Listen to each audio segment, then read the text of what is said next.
Panorama group, जो सोचता है वो करता है। नमस्कार, न्यूज हाट में आपका स्वागत है। मैं कन्हैया भेलारी। चलिए start news with views. News views साथे साथे।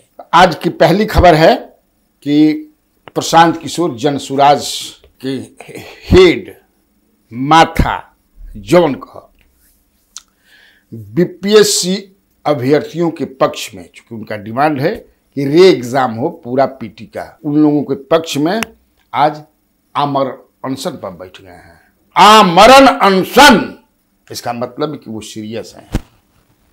और ये मैं बता रहा हूं कि डे वन से ये कह रहा हूं कि प्रशांत किशोर जो है एकदम ईमानदारी के साथ बीपीएससी के जो अभ्यर्थी हैं, जो आंदोलन कर रहे हैं, वो लोग भी आमरण अनशन, भाई छात्र भी आमरण अनशन गर्दनी बाग में है, लेकिन ये जो है गांधी जी के मूर्ति के नीचे आमरण अनशन शुरू कर दिया है इन्होंने। अब देखिए सरकार दबाव में आती है, बीपीएससी री एग्जाम कराती है नहीं कराती है, लेकिन यह एक बहुत बड़ा निर्णय और डिसीजन है प्रशांत किशोर का। अभी तक खबर समझ कि से पूरा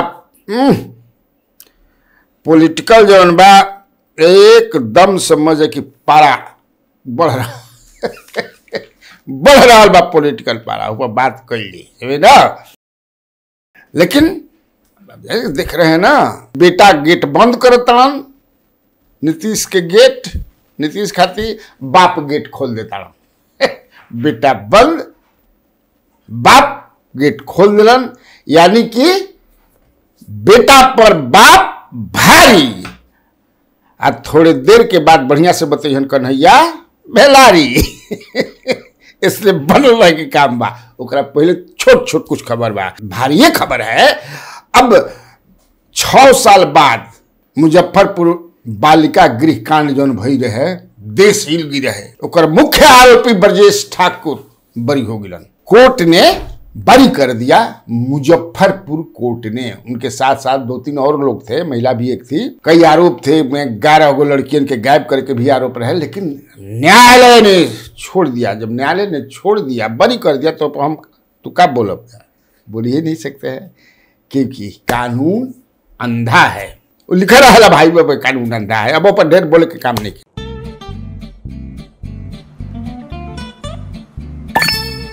चलो इसको रोकते हैं। रुको रुको, गाड़ी साइड में लो। आरसी और लाइसेंस दिखाओ। बिना आरसी और लाइसेंस के गाड़ी नहीं चला सकते। अरे सर, ये यू बाइक्स है, इसको आरसी लाइसेंस और पीयूसी नहीं लगता। अरे वाह।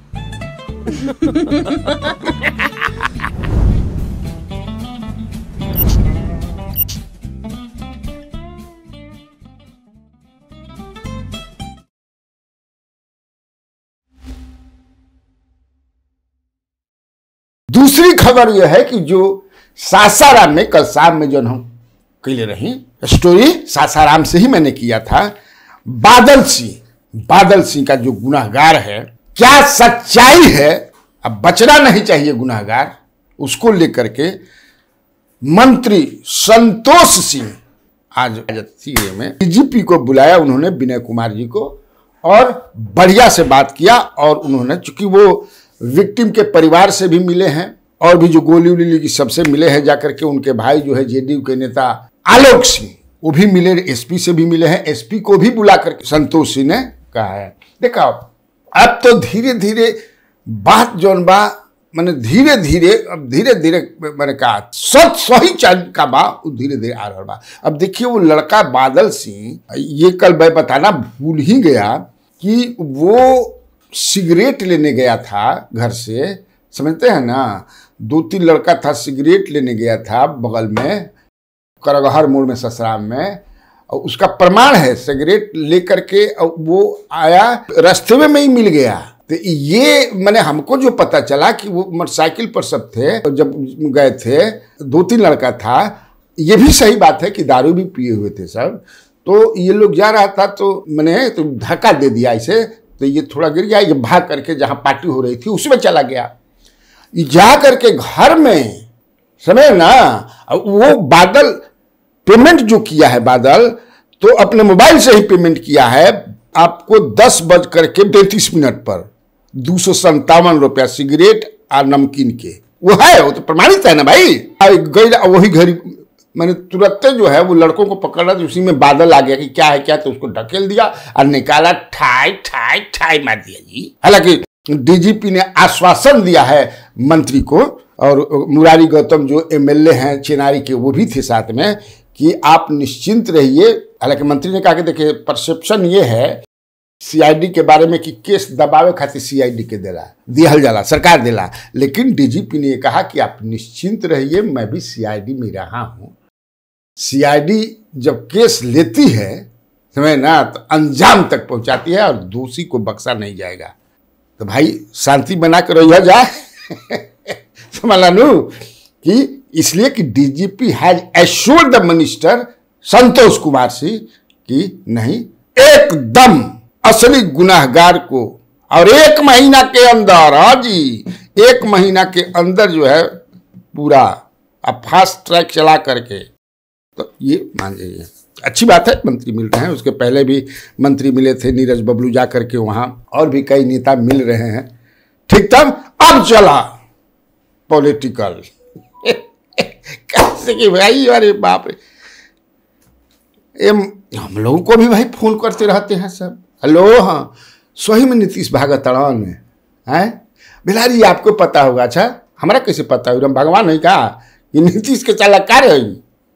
अरे हम लोग अपने तरीके से भाई, इन्हें गेट खुल गई, तेजस्वी जौन खोले रहन तो वही पे अपन समझे कि फिर आज जौन बा राजभवन में जब शपथ लेते रहन गवर्नर साहब, तो वो घड़ी आमना सामनी हो गई है, तो हंस के हाथ धो के पूछना सर समाचार बोल, तो अब अपना से समझ क्या को दिन से ही चल रहा बा, मिली हन ना आ क तरह के ओकरा पर समझे किसे अब जोड़ा तरह कोई ना जोड़ल जाला भाई जइहन कि ना जिहन नीतीश जानता, लेकिन हमारा से पूछ बजाए तो हमारा यह लगता कि अब कहीं ना जिहन इ दबाव के राजनीति कर रहा बड़न।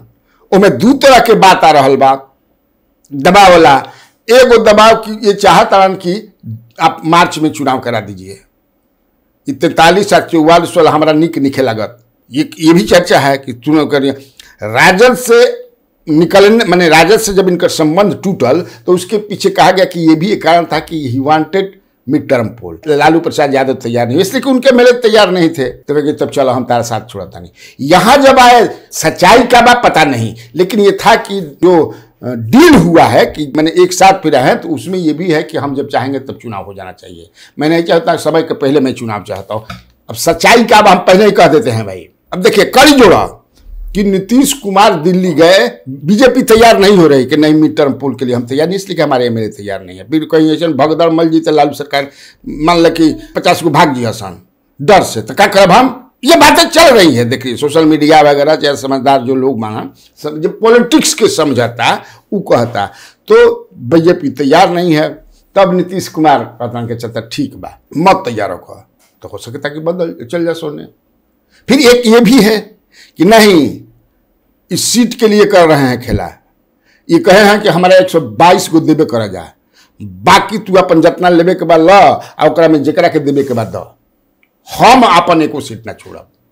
इसका ये दबाव बना रहे हैं, आई सब चल रहा बा। चूंकि करी नहीं चाह कि वहां जैसे दिल्ली गई न बिना कोई से मिलने चलेलन, मिलना था इनको बीजेपी के शीर्ष नेताओं से, तो ई चलेलन भाग के। फिर हो चलता कि मिलबे ना कलन, भावे ना दिलन नीतीश के, जा जी बता जइब तू कहाँ, ऐसा हमने के घेरा बंद के लिए बन जाए। ये भी खबर आ रहा बा कि नहीं वहां मिलने का कोई कार्यक्रम ही नहीं था, किसी से मिलने का कार्यक्रम नहीं था। केवल दिवंगत जो एक्स-पीएम मनमोहन सिंह के घर जाकर के श्रद्धांजलि जो है फोटो पर, तो वहां ये चर्चा है कि कांग्रेस के प्रियंका गांधी भी थी, सलमान खुर्शीद भी थे। फोटो नहीं जारी हुआ काहे, मतलब उनका साथ ना आई प्रियंका गांधी, लेकिन भाई मुख्यमंत्री जो है फूल चढ़ा रहे हैं फोटो पर, तो वो फोटो हुआ काहे ना आई। माने कोई तरह के संजन एक बात समझे कि से ऐसा दिन काहे गिलन, जबकि ललन सिंह भी हो ना रहन, बनारस में रहन, कार्यकारी अध्यक्ष भी हो जा रहन। एक दिन पहले बार चल जाता तो का हो जाई, बैठले ना रहन जी, अंतिम संस्कार में चल गए रहतन, मुलायम सिंह में चल गए समझ जाए कि से उनका गाँव तक तरह के समझे कि बात होता। शुरू भइल बा कब से? जब से समझे कि से अमित शाह जौन कहले रहन एगो चैनल के कि अभी फेस कौन होगा तय ना हो। फिर एक बाद जौन बा ओहिए समझे कि से शुरू भइल तो थोड़ा सा में समझे कि आग लगा दिलन दिलीप कुमार जायसवाल बोलन कि नहीं मुख्यमंत्री ही नीतीश कुमार ही सीएम फेस होंगे अगले चुनाव में। आज दूसरे दिन पलट गिलन कि हम गरीब आदमी हैं भाई, हमनी के कौन औकात बा, ये तो तय करेगा। अब और मामला समझे कि उजुराएंगे कैसा कहे बोल दिए भाई। फिर कोर कमेटी के बैठक भाई, फिर कोर कमेटी के बैठक में भी बोले के पास सम्राट चौधरी के प्रेस से, लेकिन फिर ई भारत रत्न के काहे मांग होखे लागल, माने भारत रत्न दे के इनका बैठा दो कि चलो अब तार काम हो गई और भारत रत्न ले ला, अब राज्यसभा उस सभा में जाकर के आप अपना काम कीजिए। ये बात चल रही है।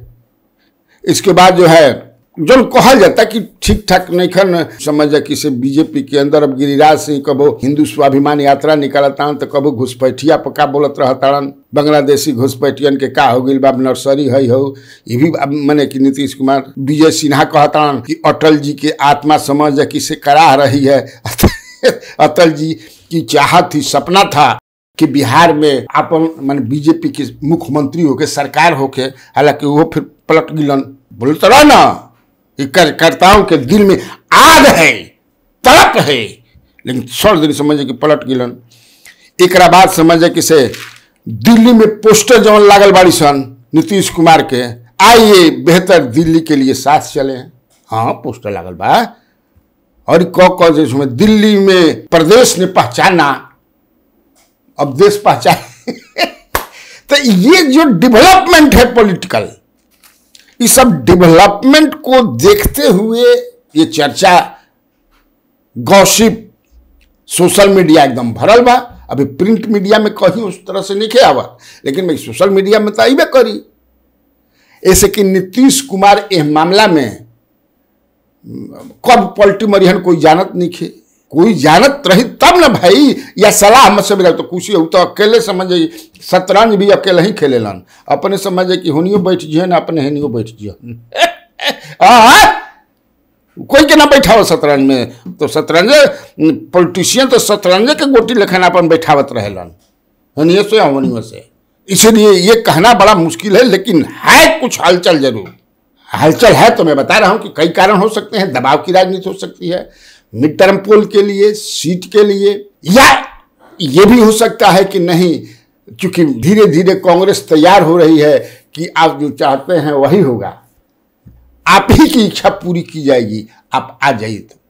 तो इनका इला से क्या हो जाए, मान केंद्र में भी सरकार एगो थरथरी लेखा हुई, लेकिन जब तक से चंद्रा बाबू नायडू ना हैं तब तक से का हुई। दोनों जना के मिला के ना 28 गो हुई भाई, को गो उनकर 16 गो बा, इनकर 12 गो, 12 16 28 उतने के कामे बा। पर चलो तब फिर कि भाई 2-4 गो नेता ऐसा क्लोज नीतीश कुमार के जैसे अब क्लोज निखंजा रह गए। अब के हन नेता अब आप लोग भी समझ रहे हैं, को बार नाम लिहल जा सोशल मीडिया पर चलते बा कि उन लोग में भी बीजेपी की आत्मा घुस गई बा, अब नीतीश कुमार के साथ निखंजा रहा मन से। तो कई तरह की बातें चल रही है। अब फिर अंत में मैंने हमारा से अगर पूछबा तो हमारा ऐसा नहीं लागत कि अब जई हन। इसलिए कि मुझे जो लगता है कि बीजेपी चारों तरफ से घेराबंदी करके इनको एकदम मैंने ना एगो होला कि अब ना निकले दें। इनके ट्रस्टेड ऑफिसर्स जो हैं इनके साथ नहीं है। हाँ एगो और देखा मिड टर्म पोल के बारे में कि बड़ा धड़ाधड़ देखल कि ट्रांसफर पोस्टिंग भइल ना भइल। अपना मन के समझे कि डीजीपी रखें, अपना मन के कुंदन कृष्णन को लाए हैं, तो अपने मन आप सब एसपी के, डीएम के, डीएसपी के सब ट्रांसफर पोस्टिंग होगा। अब लेकिन दूसरा कहता के आप कहाँ भरा में अब डीजीपी बीजेपी के मन से रखाई बनन। कुंदन कृष्णन नीतीश के थोड़े आदमी रह गए बा, केंद्र के आदमी हो गए, सब कोई अमित शाह के आदमी हो गए बा। कोई तरह के भाई बात चलता, लेकिन बीजेपी नहीं कराएगी चुनाव और चारों तरफ से इनको घेर लिया गया है। आवास से लेकर के प्रवास तक ये अब कहीं नहीं जाएंगे, मेरा भी मानना है। अच्छा सबसे बड़ा ये सब तो मान ले कि चलते रहता है, वहां जाकर के इनको मिलेगा क्या? क्या मिलेगा? क्या करेंगे? ये फंस भी सकते हैं, उनका अपना गवर्नर है, उनके अपने स्पीकर हैं, मामला भी तो फंस सकता है ना जी। मामला जब फंसी तो इतना मतलब ये लोग बड़का नेता नहीं थे, इतने बड़े नेता माने इमेज के मामला में कि एकदम विद्रोह आंदोलन हो जाए देश भर में, ऐसा भी नहीं है। तो मुझे लगता है, लेकिन तब है कि डेवलपमेंट पॉलिटिकल है। तो ठीक है, आज खातिर इतना काफी बा। तो बिहार में बाहर है और आप लोगों को कन्हैया बेलारी का नमस्कार है।